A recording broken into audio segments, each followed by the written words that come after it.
Welcome to the Fitness Simplified Podcast. I'm Brooke Davis, women's functional nutritionist and fitness specialist with Elysian Women's Wellness, and I'm here to simplify your fitness. The content provided in this podcast is for informational purposes only and is not intended as a substitute for professional medical advice, diagnosis, or treatment. Always seek the advice of your physician or other qualified health providers with any questions you may have regarding a medical condition.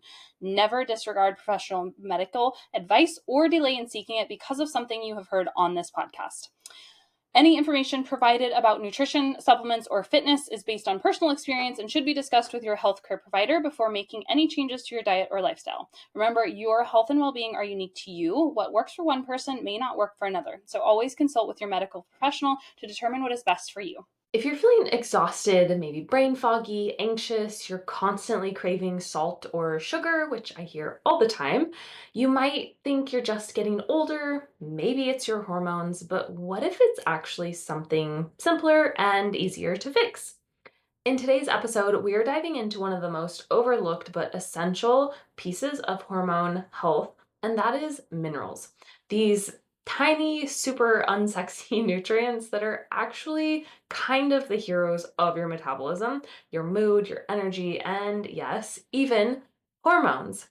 We're going to talk about what they do, why they get depleted, especially during stressful seasons like perimenopause, and how you can start replenishing them through real food, smart supplementation, and of course, lifestyle shifts. So if you're feeling tired of being burnt out or like your body just really isn't bouncing back, responding the way that it used to, this one's for you.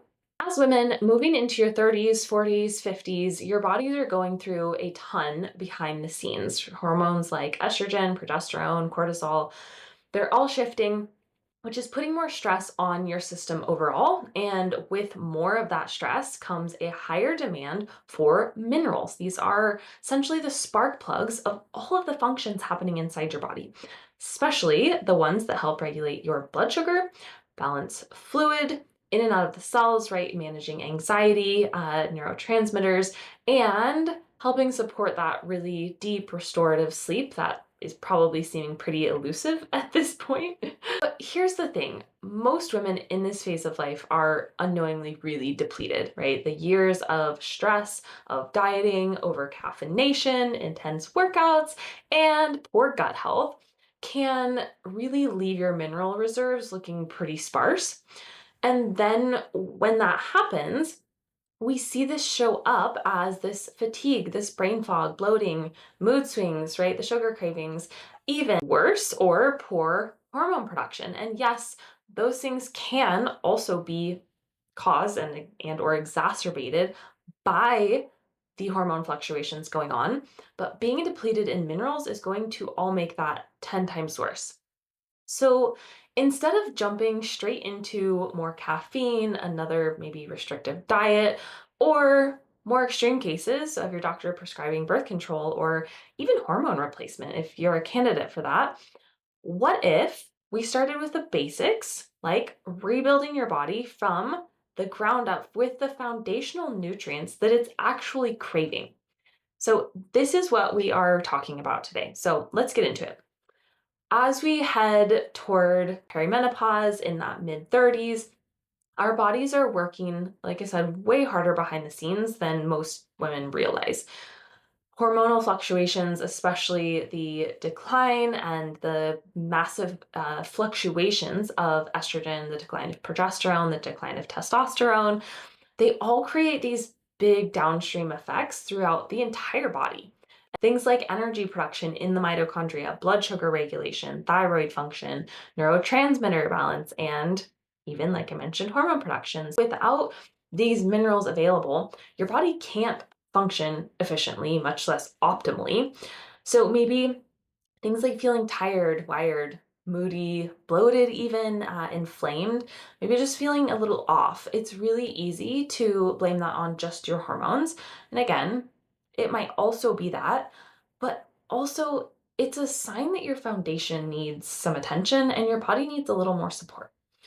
So let's talk about why these minerals are actually really critical in perimenopause. And So for one, your response is way more sensitive now. Your cortisol becomes less stable. Your body starts pulling more nutrients to regulate these functions. So especially magnesium, sodium, potassium, in order to keep up with this excess stress, this additional stress that has really rapidly come on.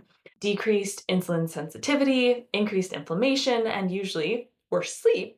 And it's really not shocking that mineral depletion becomes such a common issue during this time because that is working to support all of those systems. So let's talk about the why behind that depletion. For most women, it's not just about aging, right? It's the accumulative effects of years, maybe even decades of poor lifestyle habits. Some of the most common contributors to this mineral depletion are things like chronic dieting, right? Especially low calorie, low carb. These are limiting a lot of these high mineral, nutrient dense foods, along with greatly increasing stress on the body. High stress, elevated cortisol, when you are constantly in that fight or flight mode, you are burning through minerals like the magnesium, sodium, in order for your body to try and keep your nervous system regulated. So if you have, a constantly jam-packed schedule, you're not sleeping well, these things all really add up. And again, maybe your stress, your job is high stress, your schedule is overpacked, all those things contribute. And then over exercising, right? It's intense training, that boot camp class, 6 days a week, without proper recovery, without proper nourishment. This is only increasing those mineral losses through sweating, obviously. And it can actually put extra stress or strain on adrenal function and thyroid function, even, which also becomes an issue in perimenopause. And then this is a huge one that is really not talked about enough, and your doctors usually don't tell you these things, but long-term birth control use. So hormonal contraceptives actually deplete major nutrients like magnesium, zinc, your B vitamins, things needed for hormone production, sometimes for even years after getting off of them. You are largely impacted. And then digestive issues, poor absorption, poor nutrient absorption, right? If your gut isn't functioning well, which most women's aren't to begin with, but add in hormone fluctuations, and it doesn't matter how clean your diet is, it doesn't matter how healthy you eat, you are probably not absorbing all of the nutrients that you need. Lastly is just pure inadequate intake from food or undernourishment, right? From between soil depletion, processed food restrictions. If you're eating low calorie, right, you've been on a diet, it becomes harder and harder to actually meet our mineral needs through food alone. Even if you are eating adequate amounts, which most women are not. So all of this really adds up. And then during perimenopause, right, when your body is already juggling so many of these internal shifts, these hidden deficiencies show up as what a lot of doctors will just say aging or getting old or, just that time. And the reality of it is, and the great news is that minerals are actually one of the most accessible, most effective places to start when it comes to restoring energy, stabilizing your mood, improving your sleep, and supporting your hormone health. It is completely natural. It is very affordable. So I'm excited to share this with you. So now that you understand kind of why your minerals matter so much, what the impacts of them are in the body, especially in midlife, let's get into kind of the practical stuff. Not all minerals play the same role in the body. Some are more important than others, especially during different points in life, depending on what systems they support. So the first four that I want to talk about, these are kind of considered the powerhouse of the big four when it comes to balancing hormones, supporting your metabolism, and really helping to stabilize some of the most important functions in the body. So these are also the minerals that, of course, get depleted first. And so when you start to rebuild them, most women often feel a really noticeable difference pretty quickly. Things like more energy, fewer cravings, better sleep, less anxiety, just really the better ability to cope with overall life. I like to call that resilience, essentially, or your vital reserve, really does improve, I said, fairly quickly when you start doing these things consistently. So I'm going to break them down kind of one by one and go into them. So first is magnesium. This is probably the most talked about mineral in the wellness world, and really for good reason. It's involved in over 300 biochemical reactions in the body, most of which are pretty essential for hormone health. So it helps regulate your nervous system. And ironically, when stress is high, your body is burning through magnesium really quickly. So that makes a vicious cycle, right?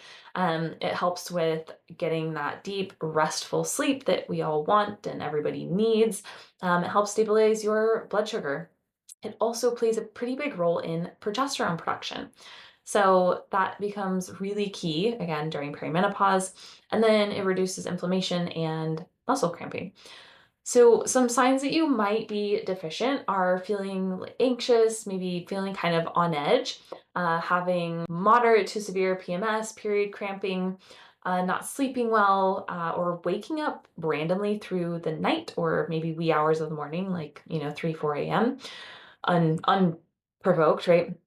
And then blood sugar crashes and increased insulin resistance. So, if you're looking at blood work, if you have a CGM, or if you, maybe are testing your blood sugar regularly, that can be some erratic results, or can be a result of magnesium deficient. So if you think you're deficient, or if testing comes back with, those results, and of course, we want to start with food. That is going to be the most bioavailable form for your body. Even if it's not in the highest dosages that we want to make sure that we are doing the best we can to get it from food. So things like dark leafy greens, cacao, pumpkin seeds, legumes, and avocados are all really great sources.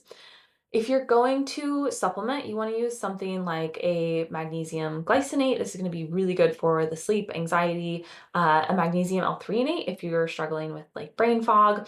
Magnesium malate can be really great for energy levels. Even a topical magnesium can be a really great way to help get that in, magnesium oil or lotion.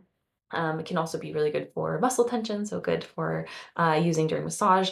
And then Epsom salt bath can be a really powerful way to get that magnesium soaking into your body. Next is sodium. So sodium's a hard one. Sodium has been demonized for a while because it is a cause of high blood pressure. It's kind of having a heyday right now with influencers and electrolyte runs, which I'm kind of on the middle end, right? There are cases in which it's useful, it's beneficial. There are cases when it's not appropriate. So quality salt, right? Sea salt, Himalayan salt, pink salt is actually essential for adrenal and hormone function, and can be really beneficial, especially when cortisol is dysregulated. Again, really common in perimenopause. But I do think that especially inactive women need to proceed with caution when it comes to, any nutrient in excess, because there are considerations. So most people promoting more salt, high sodium electrolyte drinks are likely eating home cooked, less processed meals, whereas the general population is not. The general population is already getting pretty high amounts of, unfortunately, low quality salt through ultra processed and pre-packaged meals, which is where we see issues. So sodium does help us maintain fluid balance in and out of the cells. It helps with energy production, blood pressure regulation, like I mentioned. It works with potassium, right? And this is really key. Works with potassium to regulate some of your adrenal hormones like cortisol and aldosterone. And then it does help you absorb some nutrients like glucose and amino acids or proteins. So again, we do need it. We just need to be aware of how much we need, our sources of it, and not using blanket statements like everybody needs this, and being aware of kind of what the habits of the general population are, I think is important. So some signs that you may need this support are dizziness when you stand up. So that would be, blood pressure regulation. If you're having salt cravings, if you are, low on energy, maybe you have cortisol burnout, HPA axis dysfunction, or adrenal fatigue. And then maybe, your exercise recovery has slowed. Maybe things that you used to do didn't make you as sore. You're able to, jump up the next day. You're noticing that takes a little bit longer. That could potentially be sodium. And then even brain fog. So those are, some of the common signs, and I'm sure some of them sound pretty familiar at this point. But like I said, where you get it matters. So, getting it from putting things in your food using a high quality salt like sea salt or Himalayan salt. This actually provides over 84 different minerals, trace minerals, just in your daily meals. If you're really low, your cortisol is tanked, and you're eating mostly at home cooked meals, you might benefit from something like Element, an electrolyte supplement. There are adrenal cocktail mixes like Jigsaw, and then you can also, of course, make your own adrenal cocktails at home, all of which do include a pretty significant amount of sodium. And then regular food sources like things like olives, pickles, seaweed, bone broth is great, and obviously we want it to be salted with high quality salt. Next up is potassium. This works in conjunction with sodium to really help balance blood sugar, reducing water retention, supporting muscle function. And most women are not getting nearly enough of it. And like I said, you can't just get sodium alone and think it's going to solve all your problems. These really do work together in most functions. Potassium, like I said, is going to help regulate blood sugar, insulin sensitivity. It helps maintain that fluid balance, again, just like sodium in and out of the cells. It drives your muscle contractions, nerve function. It can actually help reduce bloating because working in conjunction with sodium, make sure if you are balanced in that, it will help reduce water retention, which can cause bloating or like feeling puffy. And then it actually also plays a role in thyroid function. Some of the signs that you may need to prioritize getting more of it are having sugar, carb cravings. I hear this so often. And there can be a lot of different reasons for this, right? It could be that you are deficient in nutrients or nourishment overall. It could be gut health, right? It could be parasites, it could be yeast overgrowth, things like that. But you could also just need some potassium. So if you're getting muscle cramping, especially at night, if you're feeling bloated, puffy, like I said, with water retention, being constipated is another one.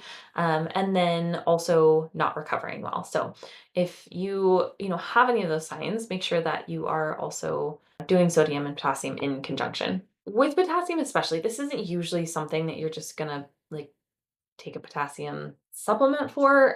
We really want to prioritize the food sources. So things like coconut water, potatoes, both white and sweet, bananas, white beans, squash, avocados, and then of course our dark leafy greens are good for all the things. So the last of the big four is calcium, and I know you immediately think bones, which yes, calcium is important for bone health, but in perimenopause it also has a part in muscle contractions, your mood, hormone communication, neurotransmitter communication. So one of the biggest functions is, yes, like I said, helping to build, maintain bone density, and your teeth, but plays a role in that nerve transmission or communication. And muscle function. So it can impact your mood through neurotransmitters. It also helps reduce PMS, cramping. The big kicker is that calcium levels are partially regulated by estrogen. So as estrogen drops during perimenopause, calcium becomes harder for your body to maintain and utilize.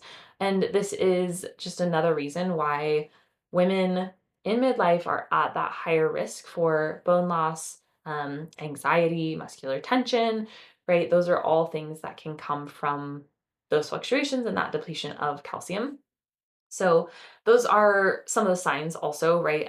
Muscle twitching, cramping, bone loss, osteopenia, osteoporosis, mood swings, poor nail, and or tooth health. Most of the time, we don't want to just downright supplement with calcium. The reality of it is that in our society, most people are not deficient in calcium. They are deficient in nutrients that allow our bodies to use it and to put it in the right places efficiently. most often, if you are having signs of calcium deficiency, starting with magnesium, vitamin D3 with K2. This K2 is going to help to shuttle that calcium into the bones where it belongs.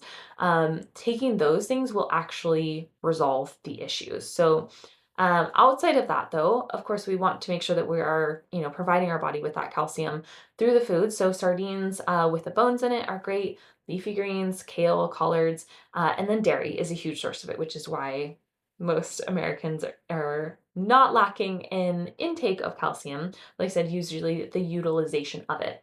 And then sesame seeds are also a really great source. So these four main minerals, the magnesium, sodium, potassium, and calcium, they do tend to have the biggest impact for most women. They're not the only ones that matter.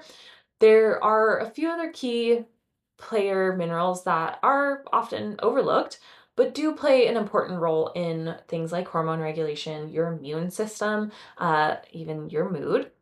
So I want to touch on a few of them. So one is zinc. This is really actually important for immune health, skin health, and then really big one here, progesterone production.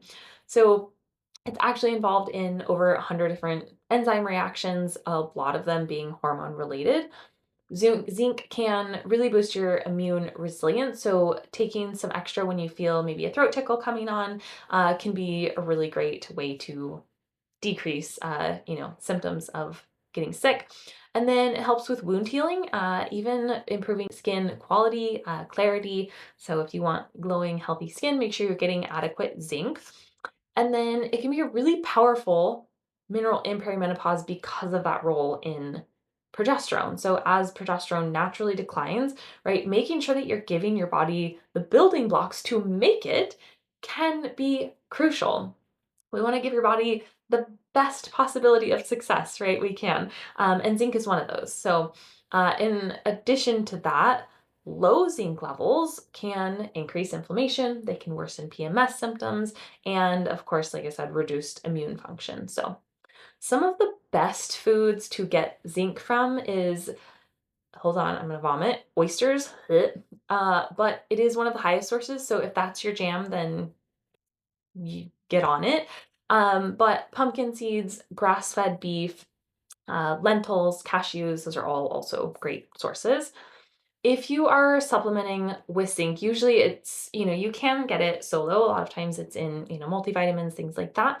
You want to look for a zinc picolinate or citrate. These are going to be a little better for absorption, but you also don't want to get too high in these without testing because it has somewhat of an inverse relationship with copper.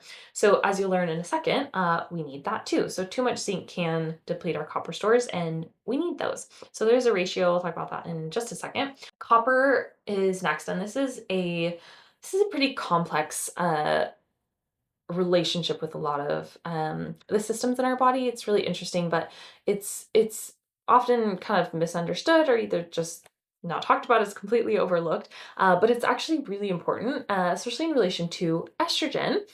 Copper helps to regulate your estrogen levels by increasing the receptor sensitivity.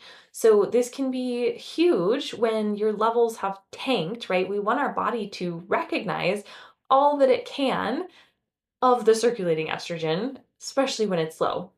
So we want to make sure that we are prioritizing that for sure. Some of the best sources are going to be liver, organ supplements, or they're really prevalent these days. Dark chocolate, sunflower seeds, cashews, all great sources of copper. And if you are going to supplement, you want to make sure that you are testing. It is really best to monitor copper in relation to zinc because, like I said, they do need to stay in balance. So we're looking, ideally, we want a zinc to copper ratio of 8:1, but anywhere between 4 and 12:1 is considered acceptable. Next up is iron. So I am recently learning some really fascinating and interesting things about iron. And while it is pretty common for women, especially, but especially in early perimenopause to be low, it can be really major source of fatigue, or if you have heavy periods. But the later phases of perimenopause, when the periods are becoming further and farther apart, often levels will regulate and it's not so much of an issue. So it is really individual. But that being said, heavy periods could potentially be a sign of excess iron being stored in the body, mostly in the liver, but it's unusable due to, various factors. And because of this, your body is now trying to dump it through that heavier bleeding. So it seems backward because most people think they have low iron because they're heavy periods, but it might actually be the opposite. So that's a whole nother maybe podcast in and of itself. But iron is, a support mineral for oxygen to travel throughout the body, helps with energy production, which is why, fatigue is a really common sign of deficiency. It can impact your mood, your stamina, mental clarity, and it's also really important for thyroid function, which often declines in perimenopause. So that being said, iron is definitely something that is best tested before supplementing specifically. But to just keep it in your diet and be mindful of that is, I would say, a really great thing to do. So some of your best sources are going to be red meat, organ meats. Again, that organ supplement, it's all really bioavailable, which is fabulous. And then spinach and lentils. So if your blood work does come back with low iron, low ferritin, some of my favorite one of my favorite supplements is a blood builder, through with Mega Foods, I think, and it is a whole foods based capsule. And so this is a lot easier on the digestive system. It's really absorbable. Um, and so, you know, that would be the one that I suggest. But there's often a reason for low iron outside of, just heavy periods or even off, the perimenopause, the early phases of perimenopause where you are having those frequent cycles. If prior to perimenopause you weren't having heavy cycles, it may not be due to that because that is a very common, occurrence in early phase menopause. So that may simply just be your hormone shifting in your body, trying to regulate that. However, you want to make sure that you are addressing the other systems and other areas that is, potentially causing or needs support.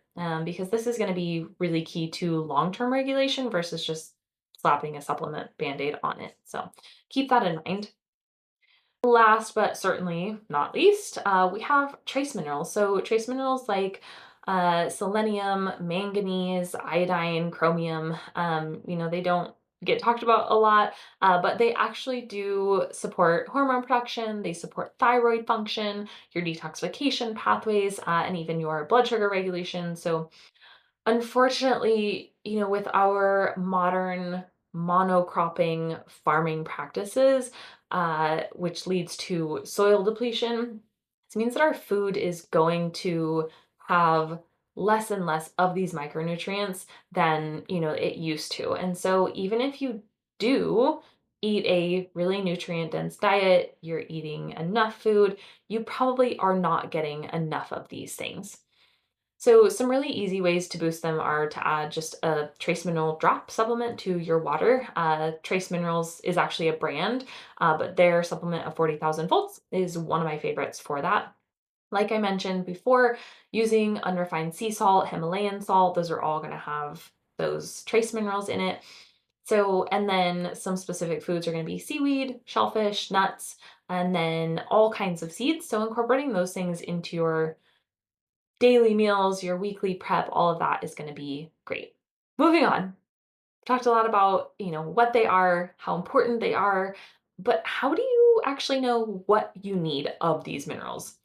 So, like I said, kind of addressing the iron, it's a little bit tricky because most standard blood tests don't necessarily tell us the full story. Blood work is just a snapshot of what's floating around in your bloodstream at that very moment in time, which can also be good to know. Again, it's all data, but it doesn't always reflect what's actually getting into the cells and what's available to be used by the body. It's not reflecting what maybe is stored other places that we don't have access to. And so this is where functional testing comes in. One of my favorites is the HTMA, or hair tissue mineral analysis. And this is one of the most accessible, affordable tools really for looking at long-term mineral patterns. It's looking over, we take about an inch and a half of hair. So, depending on how fast your hair grows, we're looking at usually 3 to 4 months of mineral patterns and a reflection of what's going on in your body.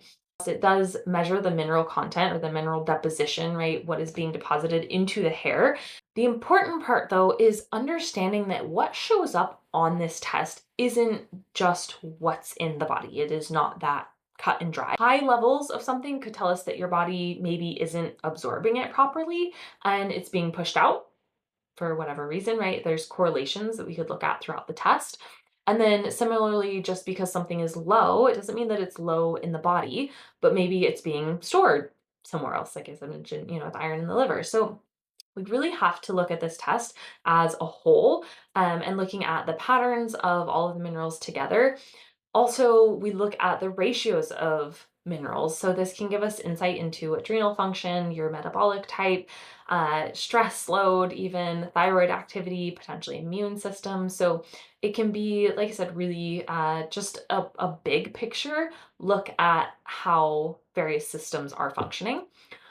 There are some limitations. It doesn't show everything. Like I said, some minerals like iron, vitamin D, they are not reflected in the hair. It's more a big picture metabolic tool. It's great for giving us areas of the body that need more support, and then different areas to maybe look into deeper and maybe do some more specific testing on if something comes up as a red flag. Another deeper option for testing is a red blood cell micronutrient test. These are really cool because this actually measures the intracellular levels of the minerals, right, and other nutrients, but that means it's showing us what's inside the red blood cells, and this is where the nutrients are actually being used. So if we are using a whole blood sample versus the red blood, right, it might just be floating around the blood, but it's not necessarily being utilized. This can really offer a more functional kind of perspective on blood work. So this shows us the levels of magnesium, zinc, calcium, chromium, selenium, so much more. A wide range of vitamins, antioxidants. So it's a way more comprehensive kind of micronutrient snapshot than the HTMA. It's definitely more expensive and it doesn't capture some of those mineral ratios. It doesn't really show us any like metabolic patterns like the HTMA does. Also, keeping in mind it is still just a snapshot in time. So, it doesn't give us any of those long-term patterns like the HTMA does. So pros and cons, it's really great to have both if we can swing it. But, here's the thing, we can test all day, but we don't work off of lab results. Even with great tests, your symptoms are still the most powerful tool, and that's how we're going to, work and create your plan. So when you actually tune into your body, when you combine it with that functional testing, you really can get a much clearer picture of what's going on, what your body's actually asking for, and then how to nourish it and support it in the best way possible. So how can we do this, right? Like I mentioned, food, but how do you actually replenish your minerals in a safe, sustainable way? And so, the truth is that mineral balancing, like I would say anything, any nutrient, it's not just about mega dosing this or quick fixes, right? We want to build that strong foundation of nourishment that your body's going to be able to use over time. And so making sure that we address all aspects and all systems in order to make the change sustainable and make it long term. So, starting with food, like I mentioned, as we went through the minerals, our plate is the most powerful mineral supplement you have because it's always going to be the most available, the most bioavailable. And the beauty of the way that our food is created is that oftentimes it is those foods have nutrients that support absorption of each other, right? They work cohesively to have the best absorption. That is why food is always going to be the most powerful. Next is working to avoid depletion. It's really difficult to outnourish a garbage lifestyle. If you are going to sleep with your phone or to the TV, if you are over caffeinating, overtraining, if you have a jam-packed schedule, no time to breathe, that needs to be addressed. Start reducing stressors of all kinds, right? As you work to replenish.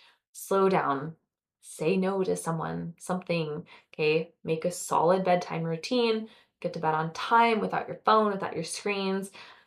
Get help creating a quality training routine. Work to really manage that stress in every way that you can. One really often overlooked kind of food as medicine option that is actually really powerful and so cool are herbal infusions, specifically nettle. This is one that I suggest a lot. Nettle is sometimes called the mineral weed for a really good reason. It has calcium, magnesium, potassium, iron, silica, sulfur, vitamin K, vitamin C, both of which are supporting bone health, connective tissue. So you can make these herbal infusions really cheap, really simple. You can just buy big bags of organic nettle on Amazon, and then you take a half to 1 cup of dried nettle to 4 cups of boiling water. Let it steep for 4 to 8 hours overnight. So strain it. You don't drink the nettle. Strain it, and then drinking 2 cups a day is kind of sufficient amount to really be nourishing for the adrenals, your bones, your blood sugar, and it can really be helpful for anyone struggling with fatigue, heavy periods, that stress-induced mineral depletion. So that's a really good one to use. And again, that is a food-like thing, so the absorption of it is going to be really great. And then we have mineral mocktails or adrenal cocktails, as they've kind of been coined, but you can make them your own depending on what you want. These are just really simple, we call it a one drink method, and it makes it really easy to just apply and get a kind of big bang for your buck with one simple thing. And this helps, replenish those minerals just that are lost through the stress, daily life, etc. So these are great first thing in the morning, maybe post workout. It can give you a better energy boost than that second cup of coffee. So keep that in mind. Maybe instead of reaching for that, switch up that habit a little bit. And like I said, the best part is that you can really personalize it based on what you need. So I will link a resource in the show notes, but a general recipe is going to be something like orange juice. Right, it has vitamin C, which is great for the adrenals, a quarter teaspoon of sea salt. So we have the sodium, the trace minerals, when we want to use a quality sea salt, a quarter cup of water or potassium powder, and then a magnesium powder, or, you can play with some different juices. You can use, tart cherry juice if you don't necessarily need orange juice. You can add collagen to it. You can use coconut milk to, kind of reduce the blood sugar impact. You can add sparkling water. You can add trace minerals. Like there's no hard and fast rules. I know some people will add like olive oil to them. You can make them your own, make it to where you enjoy it, but it's just about kind of jam packing this one beverage in, with a ton of nutrients that your body can thrive on. If you are going to supplement, right, outside of magnesium, the best way is going to be in a blend. Like I said before, overdoing one mineral can deplete another. So we really rarely kind of recommend just generic mineral supplements. Blends are great. Nordic Naturals has a really great multi-mineral if you do find that you need the extra support and don't want any of those other options. Another option that we love and use is Vicon mineral blends. So this is a custom mineral blend based on your HTMA result. So these are completely personalized to you. They are tailored to your individual mineral and, mineral needs and ratios that were found on the testing. They use high quality, highly absorbable minerals, and they also include different vitamins, supportive herbs, amino acids, so a really wide range of things, and can really replace a lot of the supplements that you're taking, which is amazing. So it's actually really affordable when you compare buying each supplement individually. Super convenient. It comes in a big tub. You use 1 scoop, which is also individualized to, you based on the measurements of things that are in there. And you just add it to, either water, juice, your daily smoothie, whatever. And it's most of what you need supplement wise. So it really takes the guesswork out, rather than like throwing 5 different bottles of, whatever various minerals and vitamins. You get a formula that works with your body's current patterns. And I've seen it be very, very effective. That is not available to the general public. You need to find a practitioner that is associated with them. That all being said, the golden rule of health and fitness applies here, which is consistency over intensity, right? Healing isn't about doing everything at once. We want small, repeatable, sustainable steps, things like sipping on nettle infusions, which are actually, it's quite delicious. I mix it with a chai tea, and I will put milk or cream in it, some honey. It's fabulous. Things like salting your meals, using that personalized blend, consistently getting your morning sun. And when you focus on just nourishing your body and your mind daily, you really do start to notice fewer energy crashes, right? More stable moods, you're less irritable, you're sleeping better, your cravings are less, and even less, PMS symptoms. This is not about perfection. If you've listened to anything that I do, anything that I say, right, there is no such thing as perfection, right? We're just working, putting consistent effort into supporting your body with what it truly needs. If there is one thing I hope you take away from this today, it is that minerals are not optional. They are foundational, but especially in perimenopause, when your body is just working overtime to kind of recalibrate everything, regulate the stress that you're under, they are huge. And most women in midlife are walking around unknowingly depleted, so it's no wonder, right? You feel like you do. That exhaustion, that brain fog, the stubborn weight, right? These aren't just aging symptoms, right? These symptoms are your body's way of communicating. So listen to them. The good news is that you don't have to overhaul everything at night, right? You don't have to guess, and you definitely don't have to do it alone if you don't want to. If this episode hit home for you and you're ready to get some more clarity on your mineral status, maybe build a plan that supports your hormones, your metabolism, your energy levels, you are going to want to check out our 6-week metabolic kickstart with HTMA. This program is specifically designed for women in midlife, and we've combined our powerful metabolic kickstart program with the HTMA, so the hair tissue mineral analysis. We are doing, personalized nutrition based on your results, targeted protocols to really help you restore and rebuild from the inside out. So you will learn specifically how to replenish your minerals, more of those lifestyle habits that are going to support your health, support the goals that you're working toward, restore your resilience, and finally see momentum in your health again. So you can find the link in the show notes, or shoot me a message on Instagram if you want to talk through whether it's a good fit. I would love to help you get started. Remember, your body isn't broken, it's just crying out for help. Thanks for tuning in to this episode of the Fitness Simplified Podcast. We are stoked to have you join us on your journey to better health and fitness. If you have any questions, suggestions for future topics, or just want to chat, feel free to reach out to us on Instagram at Brooke_Elysian and Facebook linked in the show notes, or via our website, ElysianWomen'sWellness.com. If you enjoyed what you heard today, we would be thrilled if you could take a half second to leave us a 5-star rating and review. Not only will you be helping others find our show, but you'll also be entered into our monthly $100 giveaway for new reviews. If there was something you heard that was helpful or impactful, please screenshot it, tag me, and share what it was so that we can bring you more. Plus, you'll be entered into our monthly Legion Recharge post-workout giveaway. Make sure to hit that subscribe button and stay tuned for more. Thanks for listening.